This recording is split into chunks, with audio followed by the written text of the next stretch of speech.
बिस्मिल्लाहिर्रहमानिर्रहीम। अस्सलामु अलैकुम। मैं हूं डॉक्टर इमदाद Hussain, business development manager apex vertical solution. आज का जो हमारा टॉपिक है वो वेंटिलेशन है। इस टॉपिक को इसलिए भी चूज़ किया गया है कि ये इसकी अहमियत इस मौसम में जो पूरे मुल्क में आजकल शदीद सर्द हो चुका है के लिए इसकी अहमियत बहुत ज़्यादा है। आजकल वेंटिलेशन को मैनेज करना बहुत ही मुश्किल है।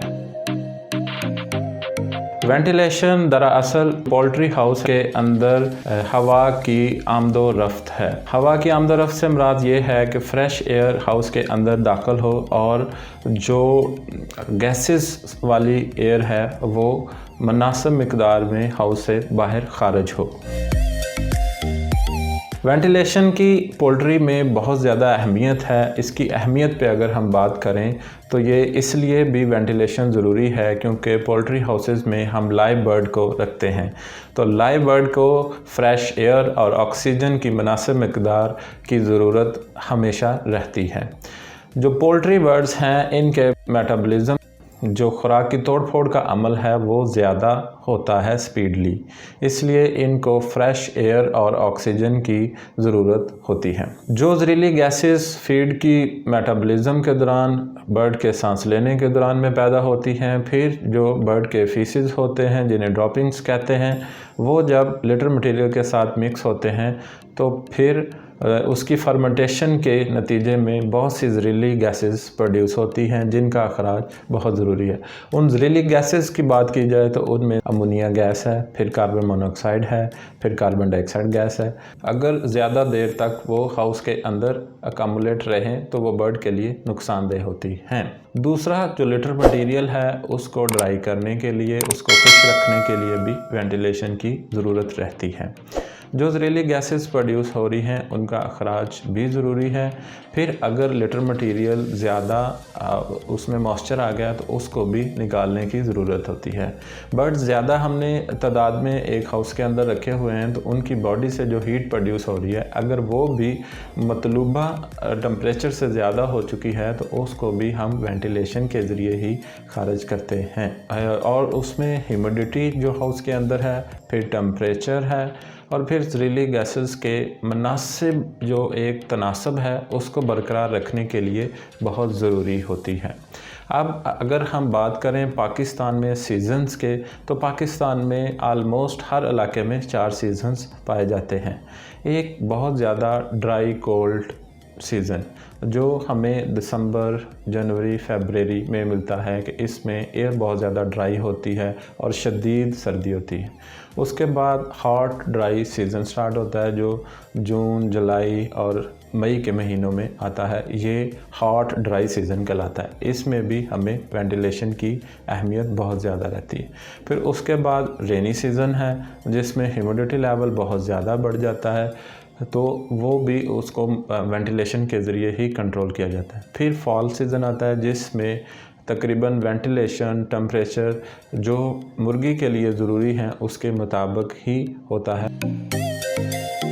ज़्यादातर जो है वो वेंटिलेशन 3 अक़साम की होती है। सबसे पहले मिनिमम वेंटिलेशन के बाद ट्रांजिशनल वेंटिलेशन है और ट्रांजिशनल के बाद टनल वेंटिलेशन आती है। अगर हम बात करें कि मिनिमम वेंटिलेशन क्या होती है, ये कब की जाती है, तो मिनिमम वेंटिलेशन वो कम से कम वेंटिलेशन की मिक़दार है जिसमें फ़्रेश एयर के एंटर होने की मिक़दार और अखराज का टाइम ये मिनिमम होता है। और हम इसमें कोशिश करते हैं कि बर्ड के जो ऑक्सीजन का और टेम्परेचर और गैसों का अखराज है वो एक मुनासिब और मिनिमम लेवल पे किया जाए ताकि बर्ड के जो वाइटल ऑर्गन्स हैं, बर्ड की हेल्थ है, उसको भी नुकसान ना पहुँचे। और हमारा मकसद है एक हाउस के अंदर टेम्परेचर को मेंटेन करने का, गैसेस की मक़दार को बरकरार रखने का, वो भी पूरा हो सके। तो मिनिमम वेंटिलेशन तब की जाती है जब आउटसाइड द हाउस टेम्परेचर जो इनसाइड हाउस रिक्वायर्ड टेम्परेचर है उससे कम हो, तो उस वक्त हम मिनिमम वेंटिलेशन करते हैं। मिनिमम वेंटिलेशन के बाद आती है ट्रांजिशनल वेंटिलेशन। ट्रांजिशनल वेंटिलेशन तब की जाती है जब आउटसाइड द हाउस टेम्परेचर और इनसाइड हाउस द टेम्परेचर में ज़्यादा डिफरेंस ना हो, तो इसमें हम कुछ फ़ैन, पैड और वेंट्स से चला के बर्ड को टेम्परेचर को और ह्यूमिडिटी के लेवल को कंट्रोल करने की कोशिश करते हैं।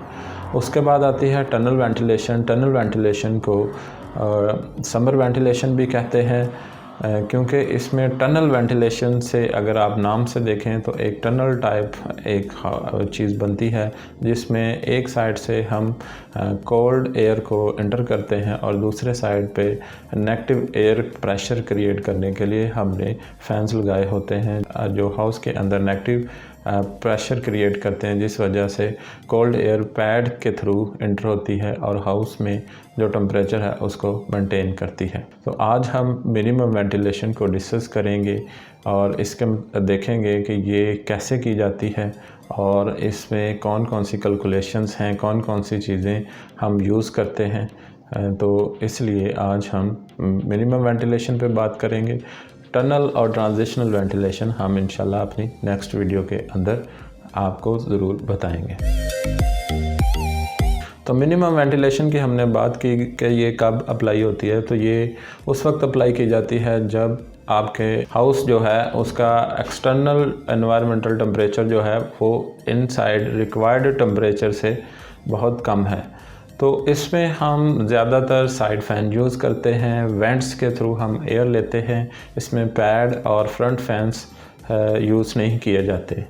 फ्रंट फ़ैन इसलिए नहीं यूज़ किए जाते क्योंकि अगर हम फ्रंट फैंस यूज़ करेंगे तो उनकी एक तो CFM ज़्यादा होती है और दूसरा ये है कि अगर हम फ्रंट फैन से एयर को सक करेंगे, नेगेटिव प्रेशर क्रिएट करेंगे, तो जो कोल्ड एयर जो हैवी होने की वजह से उसकी थ्रू आउट द हाउस जो मिक्सिंग है वो प्रॉपर नहीं होगी। इसलिए हम साइड फैन से ही जो एयर का प्रेशर है नेगेटिव प्रेशर क्रिएट करेंगे। तो इसमें जो CFM या मिनिमम CFM होती है बर्ड के लिए रिक्वायर्ड वो 0.5 से 0.9 CFM पर kg बॉडी वेट के हिसाब से प्रोवाइड की जाती हैं। अगर हम फ्रंट फैंस यूज़ करते हैं तो उसमें ये भी एक ख़दशा होता है कि जो लिटर मटेरियल का मॉइस्चर है और हीट जो हमने कंजर्व की हुई है हाउस के अंदर वो स्पीडली हाउस से रिमूव हो जाएगी, जिस वजह से बर्ड को हाइपोथर्मिया कंडीशंस का सामना करना पड़ सकता है।